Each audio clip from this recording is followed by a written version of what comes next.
Im zweiten Block haben wir dann ein paar Gäste eingeladen. Was war mein Plot? Wer jetzt dann sehen?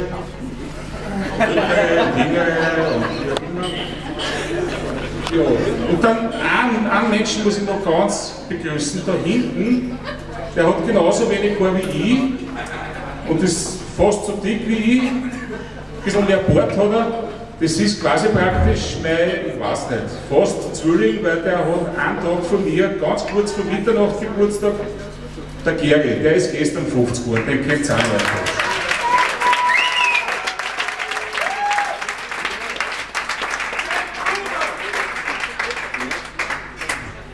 Und jetzt Song Cafe Au Weh und Matthias, jetzt kannst du das Mikrofon andrehen oder Hans oder wie auch immer und dann... Meins ist ja auch dran. Ja.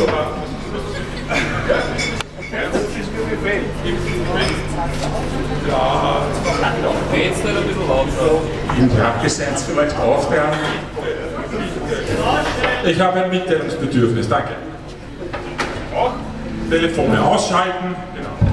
Kaffee Au Weh, erste Nummer, geht schon. Mehr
wir machen gleich weiter, oder? So, Ablos quasi. Schnurrblose, ja.